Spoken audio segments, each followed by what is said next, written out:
Good morning. Welcome to another segment of Financially Speaking. I know yesterday we celebrated Commonwealth Days. I hope all of you had a great holiday. Of course, many of us, like myself, we worked yesterday as well. But anyway, I guess today is the beginning of a new week for most people because it was a holiday yesterday. So today, as I mentioned, is another new segment of Financially Speaking. And today our topic I want the show to focus a lot on the young people in finances. I think it's very, very critical. I think many of us who are older, of course we cannot go back and live, the past or change things. But I believe many of us wish that we had done things differently when we were younger, because a lot of us, if we had done a lot of things when we were younger, we would not be working so hard right now. Because if you've done so much when you're younger, by the time you reach 50 plus, you'd be okay in a good financial position. But nevertheless, it's never too late. And today I have a young person on the show who will be guiding us and advising us on young people and finances and many other areas as well in finances. But our main thing is focus on the young people. And with that said, I want to welcome Samuel Domiers, but I want him to. This is your first time in Financially Speaking, right? Yep, it is my first time. So I want you to introduce yourself to the public. Yep. Let the viewers know who you are before we start our show. Okay, well, my name is Samuel Domiers. I am one of the senior officers at Meridian Financial Group, where we specialize in mortgage financing, mortgage lending, but also through a big umbrella of providing trust services and alternative investment services to the wider Turks and Caicos public, right? But also international clients. By way of background, I am a immigrant Turks Islander. So my parents were immigrants from Haiti in the mid to late 80s. Was here since... Were you born here? No, I was born in Haiti. Oh, okay. Came in when I was like maybe 1 or so. Oh, okay. Because at the time the way it used to work, a lot of people might not know this, but sometimes depending on the kind of pregnancy the mother had, you couldn't have the baby in the Turks and Caicos Islands. And so many people would either go to Cape or go to the Bahamas. If you had the means, you would go to like the U.S., but a lot of like the Turks Island people. So we would send them, the government send them? Well, not necessarily. Sometimes the government, yes, Oh. but sometimes it's people who understand. Make their own Okay, choice. yeah, because the nurses will health tell reasons. the nurses will tell you, hey, this is the kind of pregnancy you're having. We don't have the capacity, we don't have the facilities, so you're better off either going to Cape in Haiti or in the Bahamas. People from North Caicos who were born around that time, like the 70s, the 60s, and even the early 80s, they will tell you quite a few of their kids or quite a few of their cousins or things like that were actually born right in Cape Haitian Haiti, because that's where you had like the medical expertise and the medical care. And right? Jamaica too. And Jamaica as well. But in my case, it was Cape Haitian, right? So my mom went back to Cape, had me there. Then about a year later, we immigrated back to the Turks and Caicos Islands, and I've kind of been here ever since. I had the pleasure to actually call myself an educated person of the Turks Island system. So I went to Enid Capron in Five Keys, did really well there, then transitioned to Clement Howell, did really well there, and kind of like got my bearings because of the system and the kind of teachers I had at the time. And then was fortunate after that to attend the collegiate to do my A-levels, Okay. right? A lot of things happened there, graduated, and then graduated well, and I worked for about a year and a half, 2 years, because at the time my economic means didn't allow to go to immediate tertiary schooling. education? Okay. Immediately, right? I had the grades, I had all of that stuff, but I didn't actually have the paycheck to do it. The finances. To do it, right? And so instead of kind of like just lulling around, what sucked is that at the time, because I did so well, I thought I would get some form of government support or private sector support. But again, there was a lot of things going on at the time that I didn't quite understand, and so that never materialized. But I'm one of those people that are kind of like, okay, if this door closes, what do we need to do to excel? I got an opportunity to be at KPMG, Turks and Caicos, right? What year did you go to KPMG? I started 2011, 2012. okay. Yeah. I used to work at KPMG. Yeah, I know. Yeah. Yeah, I know. You're an alma mater, right? Same. Yeah. It was there for about 2 years working. I split my time there while I was working like the night shift at Porch of Call, save all your little coins, do what you needed to do. And then, yeah, I eventually went to school in Jamaica, right? Really? Mona campus. Yeah, okay. so like Caribbean. UWI. UWI. Okay. I am a huge fan of the UWI, and we'll probably get into that as we have this conversation. Sure. But went there, got qualified in finance and accounting, came back home, worked for KPMG for a few more years, got my bearings, did my certification, qualified as a chartered accountant, and then around 2019, 2020, transitioned to my current post at Meridian Trust, where 90% of what I do is investment related, whether that's through the mortgage themselves, whether that's through business development on the investor fundraising side, or if it's just construction management, because a lot of the things that we do invest in is securitized real estate here in the Turks and Caicos Islands, right? And we prioritize our investors' safety and our investors' risk profile. And so part of doing that is actually having boots on the ground, ensure that the projects are happening how they're supposed to be happening, right?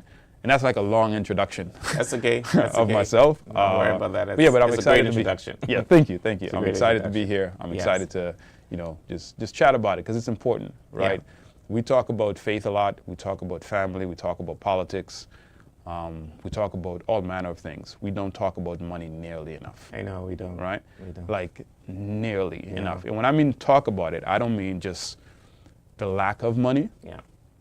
Or, ideas to make quick money, but I'm talking fundamental infrastructure building, capacity building conversations about money, so that as you have those conversations, you learn more, right? And you learn the tools and the mindsets and the strategies to leverage the biggest asset you have, which is your ability to earn, particularly if you're a young person, right?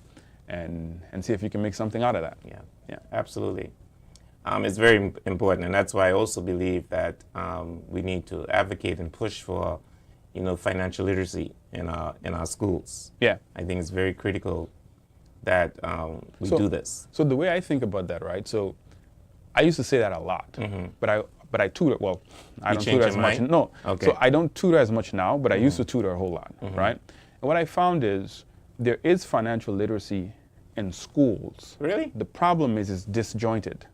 Right? So it's not something specifically. Yeah, so it's like, so it's mixed with other things. Yeah, so like if you're doing math, you're taught the basics of financial management. You're taught compounding. You're taught annuities. You're taught, hire purchase. You're taught those concepts. If you're doing social studies, not like a standalone. Exactly. Not so it's little pockets being talked about from the perspective of a subject, as opposed to being designed to structure and promote a certain behavior.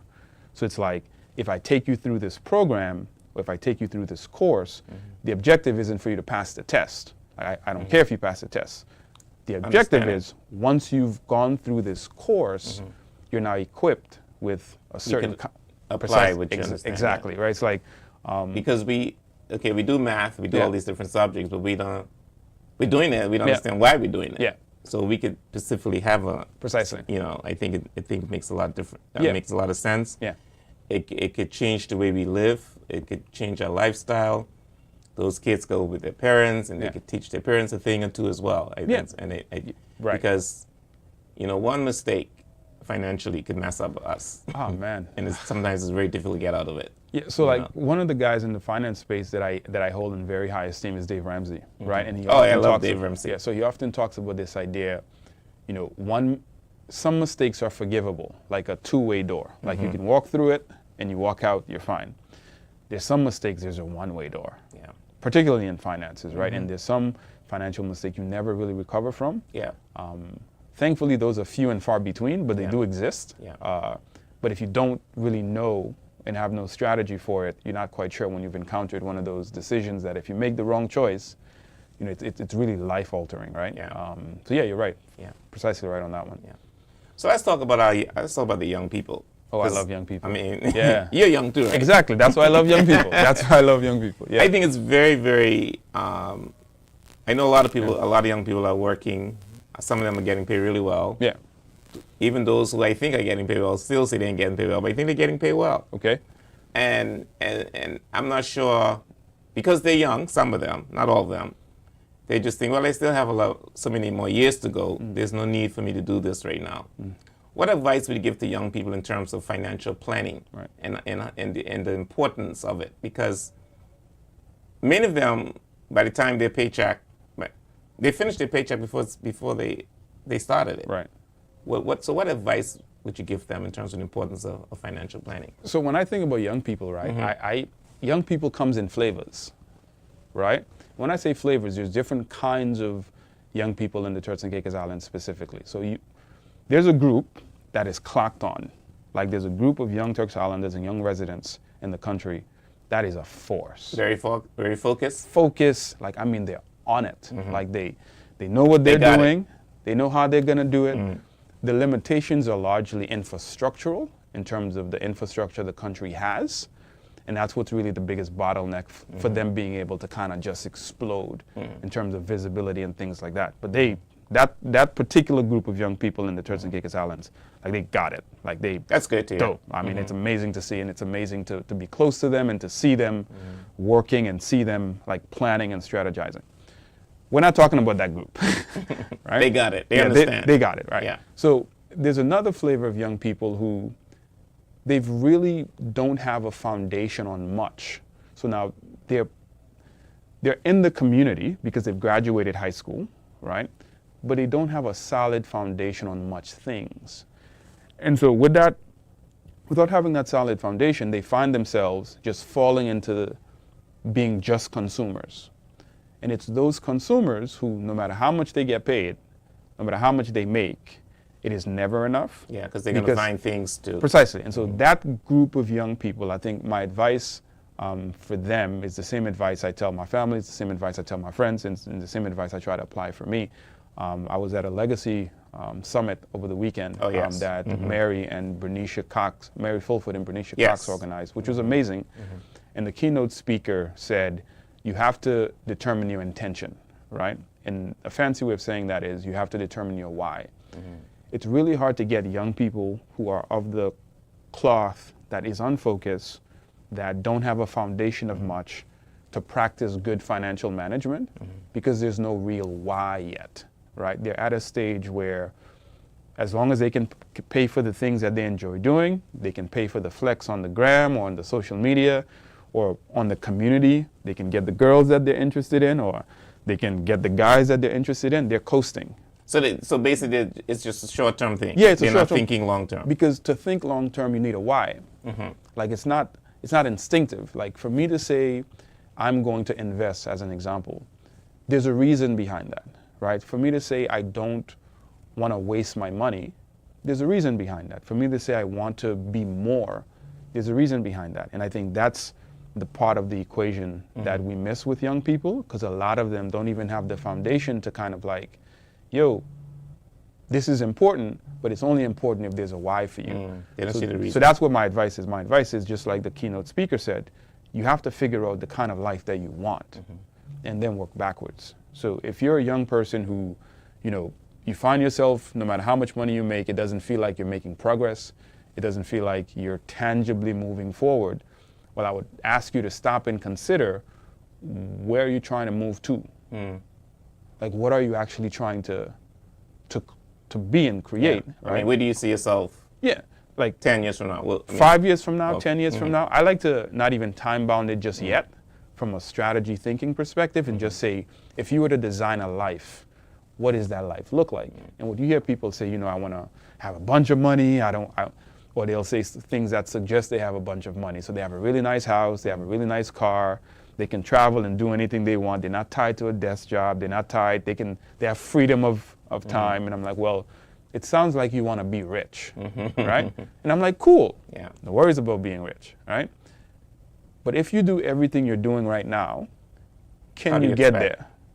And that's when the light bulb hits, right? It's like, oh, like I actually want to be wealthy or rich, and nothing I'm doing right now is conducive to that. Right. At What that are you doing? Right. Exactly. At that point, they're developing a why, right? It's like, okay, I want to be rich because I want to make sure I take care of my mom, take care of my dad, take care of, you know, my siblings if you have them. I want to be able to show up in my community. I want to be able to drive a really nice car. Or I don't want to be working at an old age. Exactly. Like now, once we delve into the why now, everything else starts to make a little bit more sense. But my view is a lot of young people that I speak with and that I see in the community, a lot of them don't have a why, right? They're coasting. They're doing this thing today, this thing tomorrow. and 3 years go by, they're in the job that they've always been in. They make a little bit more money, but their momentum hasn't shifted. Do you think the culture, the way we live, is causing that, or we haven't created that culture yet where we are encouraging people to understand their whys? Or I mean, the way that I like to live and the way that I like to think about it, particularly in my capacity at Meridian Financial Group, is you have to give people the opportunity to be accountable for their life, right? And so as a culture, I think in the Turks and Caicos, we're a young country. And I always have to say that when I enter the conversation of culture, like, we are a young country, and an even younger country with means, right? It's not that long ago that most of the Turks and Caicos resembled rural Jamaica, right? And it's only recently, in I'd like to say the last 25 years or so, that the growth in the economy has produced a cultural reality where most people have means or have more access to means. That doesn't instantly come with knowledge. That doesn't instantly come with, strategy. That doesn't instantly come with capacity.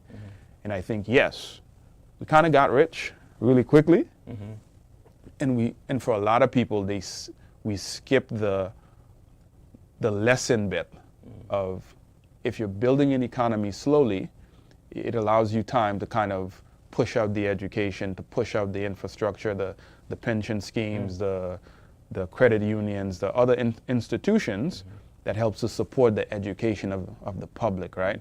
But we got there where money flowing, and people always know how to spend money, right? Oh yeah, but they'll find. Exactly, but knowing how to use money, knowing how to invest money, knowing how to think about it long term, that's a skill, and that skill comes from specific knowledge and specific exposure. So that would be my thing there, where I think predominantly the culture in the TCI over the last 25 years has been people who haven't had the exposure to wealth management got money. And we're figuring out now. Right. Yeah. Everything happens so fast. Yeah, it's like it happens so quickly now. In terms of the demographic, we're figuring out, okay, maybe we should have investment institutions. That's what we're talking about, the whole credit union and now the mortgage investment corporation and things like that. Maybe we should have private investment platforms, which is a big part of what the Legacy Summit was discussing. Maybe we should have, real estate investment incentives, like things that form the infrastructure to manage the wealth, right? That's kind of like my thoughts on that one. Yeah. So young people watching right now, and not only young people, anyone I mean watching everybody right now. Young people get an advantage; they got time. Well, okay, they established the why, right? What would be the first step they need to do now that they understand why do you want them? Yeah, they want to be rich. Yeah, or they established which I'm the why. for. Yeah. I think everybody wants to be. Yeah. I started with I don't want to be broke. Yeah. Oh, okay. That's kind of like, I was like, I don't really know about rich. I just know because I grew up like poor immigrant. I understand. Like I'm talking when, you remember how I said like 25 years ago, the Turks and Caicos, 20, 30 years ago, the Turks and Caicos resembled rural Jamaica. Like the people who were in Provo in 2001 remember driving up the highway. It looked very different. So in that context, I grew up poor immigrant, right? And that's a different level of poverty, right? And as God blessed my capacity and he gave me intellect and opportunity to advance, I was like, yeah, this sucks. I want to go back there, right? So for me, it was not be broke anymore. But let's say, like you're saying, someone wants to be rich. Yeah. What's the next step? Right. Yeah. That's when I dive into the very excellent, very robust framework that Dave Ramsey has built, right? And I think for most people, if you're not that exceptional bunch that I mentioned earlier who are just on it, right? Yeah. But like for most people, I would start there. So now you understand what it is you want, right? You want to be rich, you don't want to be in debt, or you don't want to be living paycheck to paycheck, you don't want to be broke anymore, you want to be able to afford medical care, you maybe want to be able to not depend on a scholarship system, account, all of that good stuff. Investments. Exactly. At that point, now there's steps you need to take. The first step is how much do you make?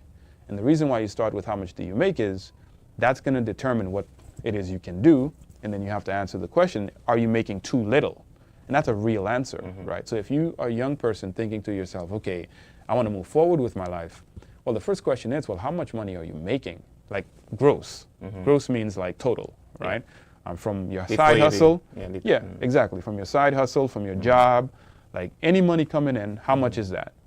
Is that enough to pay for your needs? Like, can you pay rent? Can you afford decent groceries?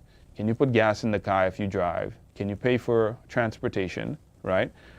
Which is a bit uncertain now because of the crackdown on the jitney. So you have to figure out, I'm not quite sure what the new bus fares will be. So can you afford that? Can you pay your light bill? Can you, like, necessities, right? If the answer to that question is no, then it's a different conversation. So if you're a young person and after you ask yourself, how much am I making? And can I pay for my needs? And the answer is no, it means you're not making enough. And if you're not making enough, the strategies are different. Because if you're not making enough, now you have to think, how do I make more money? And in the Turks and Caicos Islands, there's a million ways, right? Because we're so service oriented, right? So there's a million ways for you to think about what can I do for somebody that they will give me money, right? To increase how much are you actually earning, right? For some people, it's not doing something new. It's maybe where you're working right now, you're underpaid, right? So you need to get a new job, right? Maybe right now where you're working, not only are you underpaid, you're so exhausted that you can't do anything afterwards. So we're stuck in that first step of how much do I make? Is it enough? It is not enough. If it is enough to satisfy your needs, then the second thing is, are you in debt? Right? It's like, so you find, okay, you document, establish your gross. Yes. And the next point you're saying, well, are you in debt? are you in debt? Right. So the way I like to think about it, because I like using basic language that most people understand, you ask yourself, how much money do I make? So at the end of the month, at the end of the week, how much money I got? Is that enough to pay for the things I have to pay for? Your So needs. rent, some people, when I say needs, they're like, well, is it the things I need? Or is it I'm like, you know what? The things you got to pay for. All Your right. rent, your water, the basic That's stuff, needs, right? That's needs. Exactly, your basic stuff. And if it's enough to do that, you can move on to step 2. If it's not enough to do that, you can't move on to step 2. You're still in step 1, which is you need to make more money. Yeah. To cover the basic To stuff. at least cover that, yeah. The basic stuff, right? And if you're fortunate that it can cover the basic stuff, now you start thinking about, okay, am I in debt? Right? Because debt is a very silent but damaging thing if it's mismanaged and if it's misaligned. When I say misaligned, there's more than should be for your income level. So am I in debt? Debt meaning, do I have a credit card bill to Scotia, credit card bill to FCIB, credit card bill to BCB, payday loan from any of the payday lenders? Like, am I in debt? Do I owe my cousin, my mommy, my brother, my friend at church who I duck because So you may not pay again. I pay, right? So like, do I owe people money, right? And if the answer is no, great. If the answer is yes, then you gotta pay that off quick, right? Dave Ramsey's system, which I totally endorse, is before even thinking about paying other people, you have to ensure you protect yourself in case you have a flat tire that you need to pay for, so you don't get back into the debt. In case you need like an oil change, in case something happened. Unexpected expenses, happens. right? In finance, we call those emergencies, right? Yeah. Like contingencies kind of stuff. But normal people language is, you need to have a small reserve just to cover the things that will happen that you can't predict. Yeah, and He says building it. Exactly. He says $1,000, Yes. right? Which I think is fine to start At least off with. for those people who are struggling. Yeah, that should be a yeah, goal like that the you minimum. start Like up. it's not supposed to be enough. No, it's a minimum. It's a minimum to allow you to be like, you know what? If my tire blow today, I don't need to go borrow money or go get a payday loan to buy a $200 tire, because then you start the cycle again.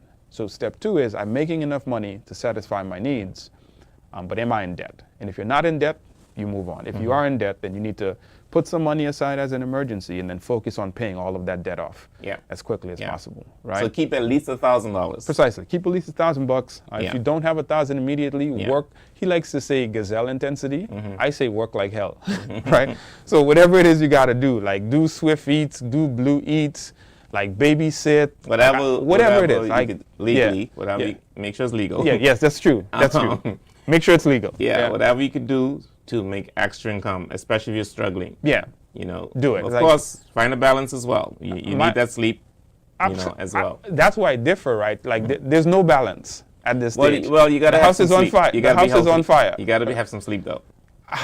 Oof. That's what I'm saying. The house is on fire. Yeah. It's like when the house is on fire, You're desperate.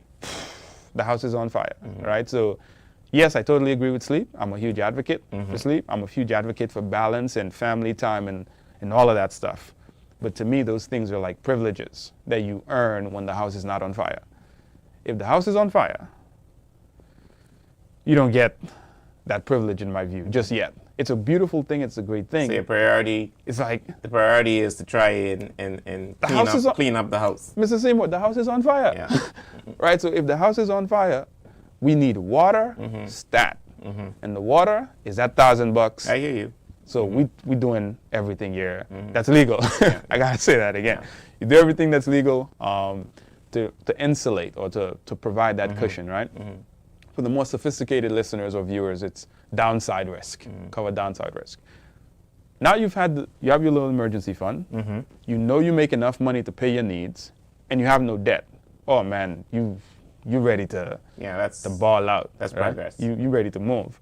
But let's say you do have some debt. Now your focus, you know what? My entire focus now is just pay down that debt because interest costs. Yeah. So as quickly as I pay down that debt, I get to my place where I have no consumer debt. So Dave Ramsey makes an exception for mortgages, so do I. I think that makes sense because sometimes the balances are just so high. But yeah, pay down all the consumer debt. Yeah. Now you're at a place where I like to call. You pay the. How do you pay it down? You take one at a time. You pay the smaller ones. So Dave's system is a debt snowball, right? So you do the one with the lowest balance first. Yeah, I'm a good follow, Dave. Yeah, and then so if you have 4 credit cards or 4 small loans, the one with the lowest balance first, you get it out the way. Once that's out the way, you increase the payments to the other 3. To make the next payment. Like, that's one way to do it. It's a proven way that their system have proven to work. Yeah. So It works. Totally endorse that, right? Some people get a bit angsty about the interest, so they're like, you know what, pay the high interest one first. It don't really matter to me that much. Just pay it down. So if you want to use debt snowball, if you want to use high interest, whatever it is, the goal is, because I don't like to get stuck in the weeds, the goal is to get rid of it. Yeah. I mean, Right. one thing I do like about paying the small ones off first is that you feel you've accomplished something. Yes. You pay that. Yeah. You paid that A off. That I got that one off. Exactly. Cat DP. Exactly. Because the high interest may take longer, but if you can pay those Small one. it's up to individuals actually. But yeah, but you're right. That's actually you one. feel like you've accomplished something. I paid that A. I paid that. Exactly. A, Exactly. That's actually one of the things that his research for his company have shown that psychological encouragement. Yeah. Is a big deal. It's a big factor. So that's why they stick to it so much, is because when people make small wins, it gives you encouragement to continue. Yeah. For those of us who aren't like that, or that won't make a difference for, then if the high interest ones make more sense for you, fine. If the one with less points make whatever, just pay it off, right? Now you're at a place where you make enough money to cover your needs. You have a small cushion if an emergency happened, and you have no debt. Now we're talking. Yeah. At that point, your why matters. Because your why now is going to determine what you do next, right? So if my why is, I want to not live paycheck to paycheck, and I want to start enjoying a few things, now I'm going to say the money that was going to go towards the debt payments, I still have. I'm going to now look to invest that money. I'm going to start thinking about savings accounts. I'm going to start thinking about investment accounts. I'm going to start thinking about experience investments, things that you do that increase your own capacity, that exposes you, that encourages you, that teaches you, so that over time you can compound the amount of money you can earn. And that's where most of the work gets done. So once you get to that point of knowing what you earn can cover your needs, you have your emergency fund, and you're consumer debt free, you are in a position now to maximize investing in whatever way you would like to maximize investing to really build income over the long term, right? Some people, their investment preference is business, so they go into entrepreneurship, which is great, right? It's easier to be in entrepreneurship. Especially if it's a profitable business. Exactly, but you don't really know that at the beginning, right? Yeah. So it's like... Yeah, it's a risky thing. Yeah, so But it's easier to take that risk, and it's easier to be able to ride out the storm if I'm an entrepreneur with no debt. You know what I mean? Like so I freed myself. I know I have some emergency fund in case something happens with the family, in case something happens with you. Whatever I'm making through my business, it may not be a lot at the beginning, but it can cover what I needed to make. That gives you room to take risk. You know what I mean? It gives you room to make investments that where you're not quite sure if it's going to work, but if it doesn't work, you're not, eliminated kind of thing. So some people use the entrepreneurship route, and they go through that process, which is a brilliant. It's a brilliant route. Like it's just a different route. And some people, if they're not made for entrepreneurship, meaning they don't have, Mr. Stokes at the Legacy Summit said something I'll never forget: the intestinal fortitude. Okay. Right, to manage your own business and build your. It requires a lot of patience. Exactly right. It's perfectly fine to do the alternative routes as well, which is more passive investing. So you invest in products, you invest in securities, you're investing other businesses where you're not the owner. Yeah, or you can do both, Or you could do both, right? The point is, at this stage, options are open to you, right? And at Meridian, our focus is providing an investment product for those individuals who want to get into real estate, but they don't have the capital to invest directly into real estate, so they invest indirectly through the mortgage fund. And so as the mortgage fund makes loans on the different kinds of real estate, it earns a return that it then distributes to the investors. So what is the minimum you can invest in a mortgage fund? Well, at Meridian, for a standard account, the minimum is $25,000. $25,000. Right? And the reason I think that is a good entry point is because it leads back to what I was saying earlier. Investing isn't a right, it's a privilege. You have to get to a place for it to make sense, right? Because investment comes with risk, and oftentimes people don't consider the risk element. It does come with risk. In the US, for instance, for you to have access to particular investment products, you have to be designated as investment grade or investment quality. They have a particular terminology for it that I can't remember right now. But what it says is, we've looked at your net worth, we've looked at your financial capacity, and we are okay with you making investments in these areas because you're fine. Based on your portfolio? Both based on you, right? Okay. Because what you don't want is a mom and pop or a single mom or a single dad or a young person who's barely able to meet rent, take an investment risk. Oh, yeah. And you're not meeting your basic needs. Precisely. Okay. So it's like, if you have a person, a professional or a non-professional, who've organized their financial affairs in such that they can accumulate, $20,000, $25,000, that person is well positioned to begin passive investing. You know what I mean? It gives you a target to get to. And once you're able to get to that target, now it opens up the different products that you have access to. One of the things you might hear people say, well, in the US and larger markets, you can invest with a little bit amount of money. Well, there's a reason for that. It's not because it's for you, it's because the big investment companies, they do volume. So if you have 100,000 people putting $1,000, that's $100,000. Yeah. So individually, you think, I can enter at a lower price point, which is fine. But here in the Turks and Caicos Islands, the market isn't that sophisticated and the population base isn't that large. And so there's a cost of managing the accounts. And so the company that I work for, our minimum is $25,000. Yeah. I think we have the most approachable minimum, right? Because some of the others are like $1 million, $100,000, $50,000. So yeah, we're well primed, as a key investment alternative for people on island. Yeah. So persons watching, right? It may take them a while to get 25,000. Yeah. What other alternatives they have on island? Yeah. For passive investing, very few. Right? At $25,000, you're less than $25,000. Your goal is really accumulation, not necessarily leveraging that accumulation immediately. If you're not interested in doing the entrepreneurship route, so if you can accumulate $25,000 or less than that, say 5,000, 6,000, 7,000, you have to ask yourself what kind of investments you want to make. At that level in the Turks and Caicos Islands, the lowest hanging fruit is entrepreneurship. That's the lowest hanging fruit. It means you have to identify a business opportunity that you can start and run with the level of investment you have. That's the lowest hanging fruit. If, however, you don't want to do the entrepreneurship route, but you want to passively invest, there's only a few options. In terms of the local financial institutions, you have fixed deposits, which pay virtually nothing. So and and the minimum would probably be like, yeah, the minimum is like when I was much younger, I had my first fixed deposit was like $1,000. Okay. Kind of stuff, right? It wasn't, you didn't earn anything on it really. It was like 0.00 something percent. But at least you had. But it's like you thought about it, and it forced you to learn about it. And you saved it, right? So there was a benefit there. But if you have less than the minimum, and you want to open a standard investment account, there's very few local options. There's a couple products. Well, there's 2 products I'm now aware of that I'm reluctant to say because I don't know if they've gotten all of the approvals. I know that I've been seeing some things in the newspaper in terms of fractional ownership and things like that. Okay. That they're quoting their minimums are much lower, and there's probably checking accounts that pay a slightly higher interest rates than your savings accounts. Those are the things really available to you on island.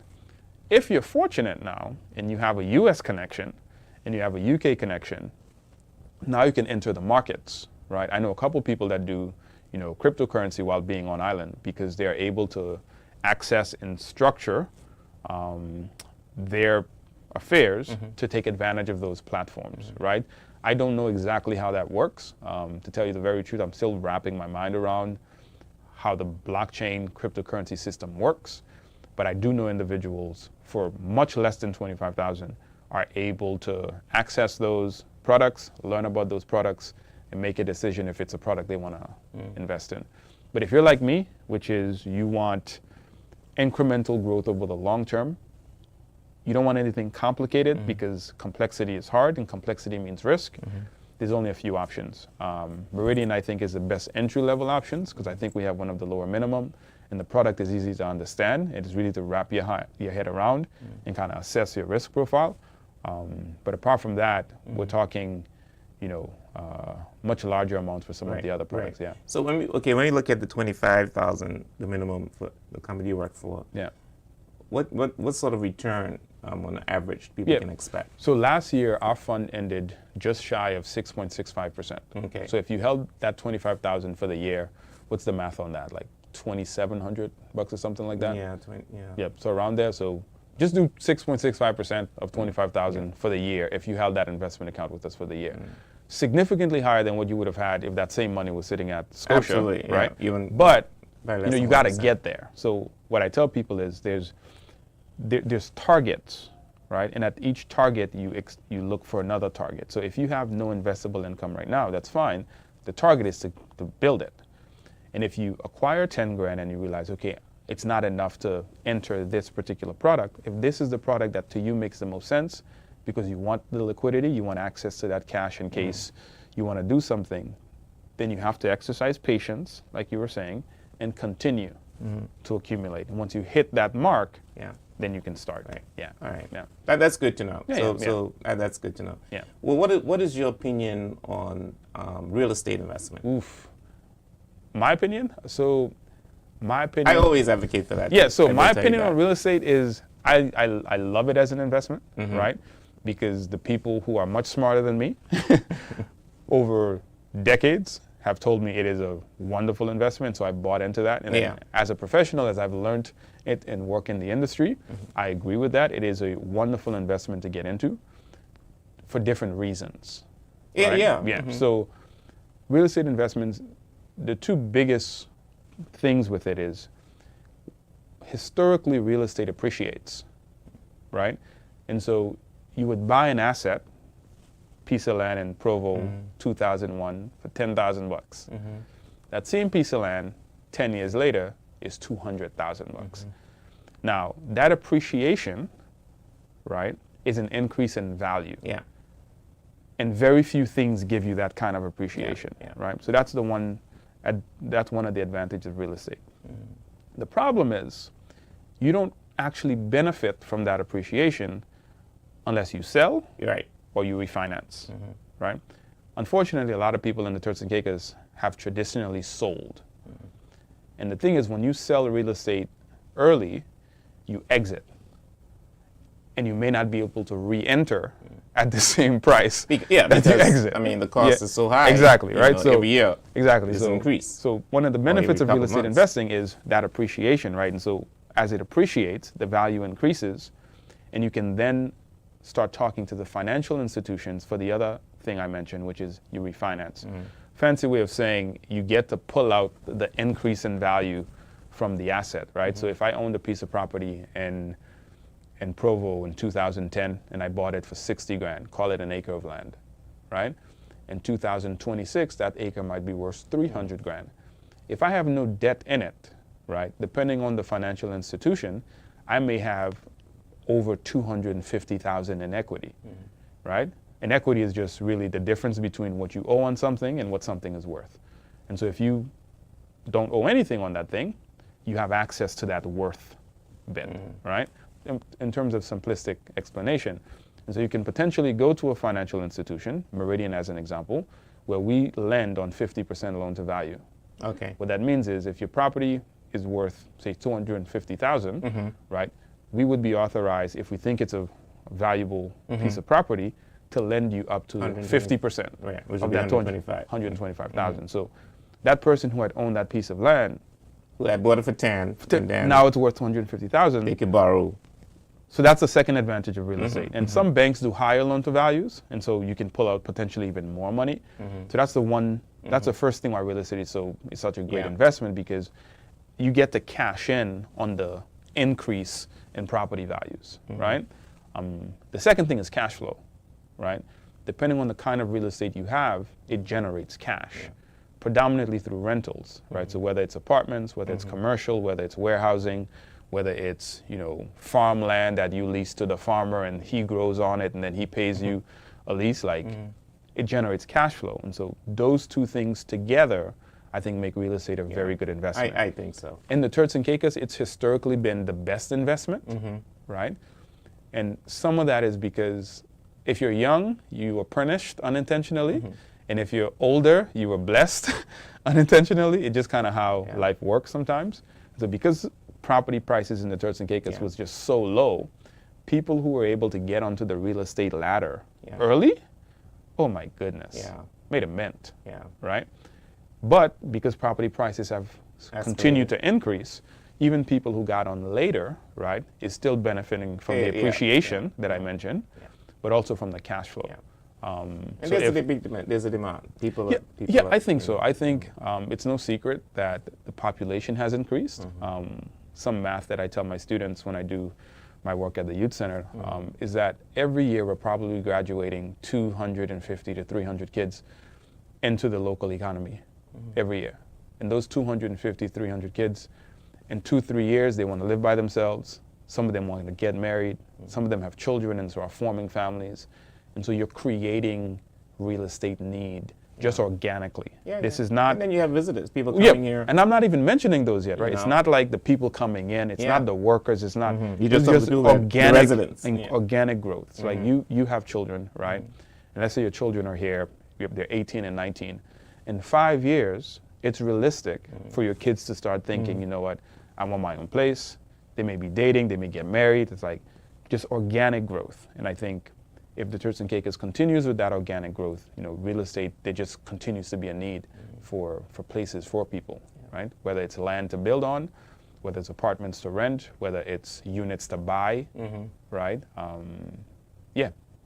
think it's a great investment. I think it's a great investment. Our fund is a real estate fund, right? So we invest 100% in real estate, whether that's land, property, commercial. We don't tend to lend on other assets. It's just securitized real estate. It's pretty safe too.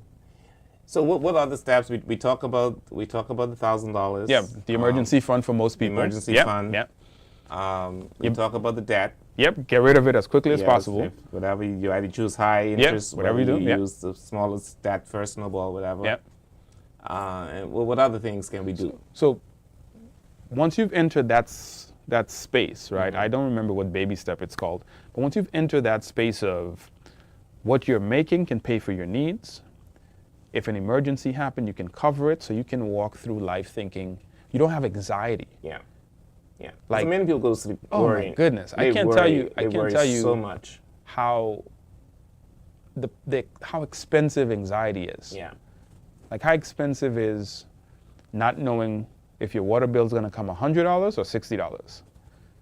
If your power bill is going to be $100 this month or $300 this month, depending on what the fuel factor does. Like being anxious if something goes above budget. Yeah. Like if your kid comes home and says, I hurt my arm, and you have to pay for something, or if you're driving and your tire goes out, like how expensive that anxiety is, right? Yeah. And so being able to eliminate that just by having a cushion puts you in a place as you live, as you walk through the community, that you can see opportunity that you couldn't have seen before, because you no longer have tunnel vision. Like you can sit, have a coffee, and just observe what's happening. Yeah. And allow yourself to think and allow yourself to be creative and like come and that's up why with, it's very important to have that cushion. Oh my goodness. It's very important. Yes. Get a little sense of relief. Yeah, because it's so expensive. The anxiety is so expensive. It's not worth it, really. Exactly. And that's not to say things won't happen that, you still can't afford.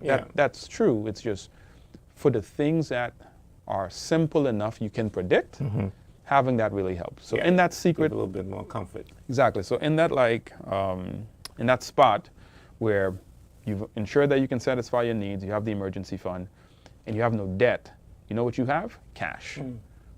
So now it's a matter of how much cash, right? So if your income is still so low that even though you can satisfy your needs, have the emergency fund, and you have no debt, it's not enough cash. Now you have to start thinking about, how do I make more money? For some people, they need to upskill, right? They might be in a job, and what your skill level is right now, your employers will not pay you more for it. Not because they don't like you, not because they're cheap. Sometimes they don't like you and sometimes they're cheap, but it's not always the reason. It's like, as a product, your skill set doesn't warrant more pay. So if you upskill yourself, where you can serve and solve more problems for the business, you become more valuable to the business, and thus you hold a greater negotiating hand to ask for more pay in terms of increasing your income, right? Sometimes it's changing employers. That happens in tourism a lot, where one particular hotel will pay more than a particular hotel for the same skill. So you might have to consider changing employers. Yeah, especially if you're struggling. Yeah. Right. Yeah. Yep. Struggling specifically in terms of, you don't have debt, you have an emergency fund, it's just your income is still too low for where you want to go, right? So you have to consider changing employers. Sometimes it's considering doing something else with all the free time you have. Because if you're working a nice job where you make decent money, right, whatever amount you consider decent, you have no debt, and you have an emergency fund, you often have just a lot of time, particularly if you're young, right? Like, non-busy young people makes me nervous. Young what? Young, busy? Not busy. Oh, young not people busy. make me nervous, right? Because you have a disproportionate advantage because of the amount of time you have, right? That's not to say you use all of your time to be busy. It's just, when you look at how you use your time, you might find you have tons of hours to put to productive use that can generate you more money. Opportunity lost. Right? Particularly when you're young. As you get older and you have a family and you have responsibilities, you have commitments, it becomes harder to just have an extra 20 hours a week. But if you're 19 and you don't have a child, you're not married, you're 24, you're working at your job, but your job is 9 to 5, and you have all of the rest of your time, then you might have to start thinking about, how do I use that time to help generate more income? Because at that stage, what's going to propel you is how much money you're making. And whether that's through your job or through your side hustle or through your business, that's the big thing. You need to generate cash. As you generate, you need to generate cash. Like you need to generate income. As you generate that income now, that's where investment comes into play, right? Because now you either have to make a decision, do I take that increased cash and bundle it up beautifully and give it to like one of the local savings accounts and just let it sit there and earn 0%, right? Or do I take that increased cash and put it to work, right? And putting it to work involves investing in a mortgage fund, investing in a mutual fund, investing in equities if that's what you prefer to do, investing in real estate, right? Because you have banks love people with cash. Investors love people with cash. Business partners love people with with cash. Cash is king, they say. Right. So it's like, so in that spot of, you don't have any debt, or you have very little debt, you have an emergency fund, and you're earning more than your expenses, that's where you stay. So every dollar you increase your income is an extra dollar in investment. And it's just about now learning what kind of investments you need to make. So that's what I think we need to be gearing towards. That's that spot, right? Element. Exactly. And that's a privilege. Yeah. The privilege is, the price of that is, you have to exercise the discipline and the consistency to get out of debt. Got to be disciplined. To get out of debt, so that you don't have credit card payments, right? Then you have to have an emergency fund so that if something happens, you're not back into debt to fix it, right? And then you have to look at how much are you earning, and are you using your time effectively to earn extra, right? And once you're in that spot, that's when investing becomes a really big thing, because now you're a cash generator. You have excess, right? And that excess is what you have to learn to invest. To use, right. And if you're a young person, then if you're not like a close to the investing industry, so you're not like myself, who's a chartered accountant but an investment professional, or a lawyer who interacts a lot with the investing industry, or a real estate agent, you need to go find those people and pay them to teach you. Or if they're your friends, ask them a bunch of questions so that you increase your knowledge of what's available locally, so that you can make more informed choices, because now you have cash. Right? So it's how you do. What do you do with this cash? Exactly. And that takes knowledge, right? So you need to consult with people. Sometimes you need to pay people for that consultation. Be like, hey, you're an attorney in this industry. I have some money that I want to invest. Where should I be looking? Because I don't know. I'm not close to it. I'm going to pay you to advise me. Sometimes it's going to an investment company like Meridian and saying, hey, what do you guys offer? How does it work? How can I use your services to propel myself forward? And we have a built-in interest to share that with you, because you're a potential client, right? And you're a potential customer. And so at that stage, your knowledge and information becomes the bottleneck. What you don't know, you can't know, and you can't use. So if you're young and you're fortunate to be using and developing some cash, if you're an older professional, if you're a senior professional and you have cash savings, you're at the stage where you're like, okay, what do I do with it? And so you need to go find that knowledge, right? I mean, knowledge is key. It's power. For sure. You know, if you don't have knowledge, you'll just be like. So for me, I tell everybody, education changed my life. Like, education was the fundamental shift that determined the direction I went to and the direction I didn't go to, right? Because, like I said, like many immigrant children in the Turks and Caicos Islands who eventually became Turks Islanders or have like BOTC status or whatever, the background was difficult. And so if you didn't have something to propel you, it was really difficult. I wasn't a huge athlete. Like, I played football, I was okay. I was fortunate to play as part of the national team. First I was actually infield player, and then I became the keeper. And so I enjoyed that, but that wouldn't have taken me anywhere, because I just wasn't as good, right? Yeah, because it's very competitive. Yeah, I just wasn't as good. It's competitive. And I just had to admit that. It's like, yo, I love the sport and I'm good at the sport, but no way I'm going to get paid to do this, right? And I didn't have like exceptional arts talent, like someone who's super creative, someone who can go into manufacturing through that creativity, or someone who's like more musical, and so there's other opportunities. It was like, bro, you're pretty boring. No, you're not. No, it's like, you're pretty boring. Everybody's unique, bro. Yeah, no, yeah, but I see the angle you're going. Exactly, like, yo, you're pretty boring, so you got to learn stuff, right? And hopefully you can learn stuff that people will pay you for. And that's kind of been the direction I went into. And so the more education you had, the more useful you became, the more problems you can help solve. And then as you go forward, people are more willing to pay you to help with that problem. Yeah, it's really important that people equip themselves. Yeah. And of course, some people may not want to pay, but that's a business. Yeah. That's people's business. Yeah. They're not selling goods. They're selling a service. Yeah. And so you have to pay them. Now, if you don't want to pay them. The way I think about it is I'm not paying them. I'm rewarding the future me. It's an investment in you. Yeah, I'm rewarding the future. Yeah. One of the things I'm always happy to pay for. I'm always happy to pay somebody to help me do something I didn't know how to do before. Because it's worth it. Oh my goodness. It's worth it. I've like you would buy things, like physical, tangible consumer items. Like I like to pick on Apple because I hate the brand, but like you would post 2015, right? When I thought they were great. For the last 10 years, not so much.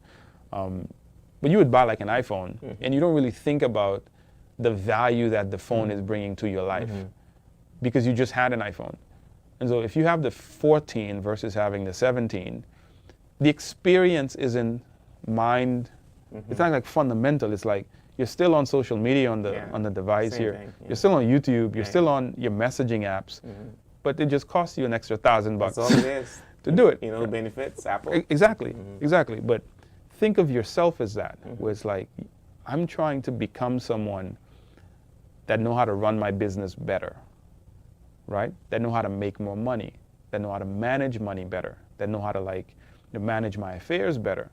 But I'm going to help that person. Yeah. You want to grow. You want to grow. Exactly. I'm going to help that person by just the slowest and easiest way is just to pay. If you can't pay, then you got to go get it for free. Yeah. That takes more work. Yeah. That takes and more time. And more time. But a lot of the things that I had to learn, I didn't have the money, so I had to go and get it for free. So I had to go to YouTube. I had to go to the internet. I had to go to people in the community where I'm like, yo, I can't really afford your services, sir, Mr. Drexwell.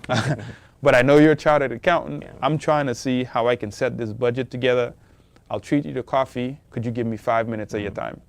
And I'm not coming to ask you a bunch of stuff. And this is what I have. I need you to take a quick glance in 5 minutes and tell me if I'm in the right direction. And you'll say, you know what, Sam? You probably want to look at this. This doesn't make so much sense. Adjust this. Good luck. Yeah. And I give you your coffee and I and I go. Yeah. So it helps. I mean, if you could find people, you know, make sure they know what they're doing, because there's a lot of people out there who call themselves certain things they're not. So just make sure, you know, they know what they're doing, and at the end of the day, you want to grow. Yeah. And one way to grow is through knowledge. And then the way to grow. And then you apply that knowledge. You become very wise in applying that knowledge. Yeah. If you're not fortunate to just have, like you just caking, like you just banking, man. Yeah. Like you just got it like that. The money will grow you. If you got it like that, the money will grow you. If you don't, and you're trying to build, you're trying to acquire, you're trying to, knowledge is the only way to do it. It's just, I try to get young people like myself, and I try to get my friend groups, and I try to get the younger people that I deal with in the community. Knowledge isn't school, because school is painful in the Turks and Caicos Islands, right? It's painful. It's painful. It's painful in the Turks and Caicos Islands. Some of our schooling institutions and some of the personnel at those schooling institutions are terrible. They should all be fired, right? They should all be fired? Yeah, the ones that are terrible, right? Okay. Not all of them, but like the ones that are terrible, right? And it leaves a scar with people. Yeah, there are some bad experiences. No, there's some amazing ones. Like I know some teachers that are killing it. Like they're shifting the direction of children's lives. But I'm not naive. Like I know the ones that suck too. But the problem is, if students meet too many institutions where they're learning, it deters. It's a mental crutch. So I'll hear young people say, "Hey, here let's do this course." But I ain't into school, man. Who said anything about school? Like I didn't. I meant, let's do this thing that's going to teach you. Because they see everything as school. Yeah. And that's And it can be negative. And it can be negative because of the experience with school, right? Like I know, because again, you have to be in the community to know this. There's a lot of things that people take for granted, or they think is happening, but it's not happening. But there's a lot of our students in the Turks and Caicos Islands who are struggling, right? Not because the teachers aren't doing a great job, it's because this style of learning for them is not hitting home. And so and it's created a lot of fear. Yeah, it's creating fear. It's not hitting home. And so you have a couple students that can, meet the CXC requirements or all the other standardized testing in Excel. And it gives you the impression that most young people are doing well. And I'm like, that's not the case. Like when you're meeting the kids that are not graduating as the A student, but you're meeting the C+ student and the C student and the D student, and there's many more of those than the A and B students, you realize just where the gaps are, but they're still capable, right? I know kids, Yeah, yeah. when I was in high school, you know, they couldn't sit down in school for nothing. But once they got out of school and learning started to reward them, so the more they learned to do something, the more they got paid. They built amazing businesses. Yeah, I know quite a bit. Yeah. You know what I mean? And so if you're a young person, you have to get out of your mind Yeah. that learning is school. Yeah. I mean, I do think Yeah. we need to review the entire curriculum in our school system. So my wife would tell me, be careful what I say next, right? I know we get on this topic, but I think Yeah. it's fitting to say I do think we Yeah. need. So you know. my view of education, man, is education is for a purpose. Yeah. Yeah. Education is for a purpose. So in any education system, we have to determine what is the output. Yep. What is it you're trying to achieve? Right. So Yeah. I remember Singapore as a wonderful example in the 70s, right? In late 60s, 70s, and early 80s. They had a mission statement that is, we're not trying to just create good students. We didn't care about that. Yeah. We want to build a very specific economy. And so everything we're going to do is to build that very specific economy. Whatever it takes. So if we got to get rid of home economics, I'm not blaming home economics. No, that's just an example. Whatever it takes if to we need achieve to, that. exactly. If we goal. need to get rid of that, Yeah. we're going to get rid of Yeah, it. And so, because the student, when the student graduates either at the primary school level or at the high school level or at the college level, it's a very specific product that we want. Yeah. And that's how I view education, right? It's Yeah. like it has to be product oriented I- because in the business community, what you'll find, I second that with you. yeah, what you'll find in the business community is with graduating students, whether abroad or here, and the business community is saying, they're not what we want. They're not equipped enough. Like, they're not equipped what enough. we want. Yeah. So there's a disconnect. That's why we need to review it. Yeah. Anyway, Yeah. we're running out of time. And I we're just running out want of to time? thank you very much For sure. for being a guest. And we'll have you back again. Do you have Yeah. any 1 minute closing remark you want to say? For sure. So again, thank you for having me, Mr. Seymour. It was a pleasure to talk about financial Absolutely. literacy and financial management. If you guys have any questions and would like to know more about alternative investing in the Turks and Caicos Islands, you could head to the Meridian Financial Group website at meridiantrust.tc. Send us an email. If you want to speak with me directly, you can call 941-3082 and ask for Samuel or samuel.dormius@meridiantrust.tc. And using that email, you'll get in touch with me and we can have a chat. Thank you again. And you've been watching Financially Speaking. My guest was Samuel Dormius. I just want to encourage you not to give up young people. Yeah. The great thing about being young is that you have a great future ahead of you. But don't take that for granted either. Don't keep saying, oh, next year. Yeah. It's best to start now. And I want you to encourage you to at least save a minimum of $1,000. If you guys have not watched Dave Ramsey, I love Dave Ramsey. Follow him. Save at least $1,000. Don't get into much debt, okay? And if you are in debt, try to get rid of it through the smallest. That's what Samuel was telling us. That's very, very critical. And then once you get that cash, then you start investing and you have different options. I'm telling you, money is very essential in our lives. Of course, we don't want to reach that point where we become greedy, but money is very essential. And when we get that money, we need to know how to invest in it. So I encourage you to learn as much as you can and go to different institutions who can advise you or different individuals who can advise you. We need to be better than what our parents were, and you can be better than what our parents were. And I want to thank you very much for watching the Financial Speaking Show, and see you next Tuesday, same time.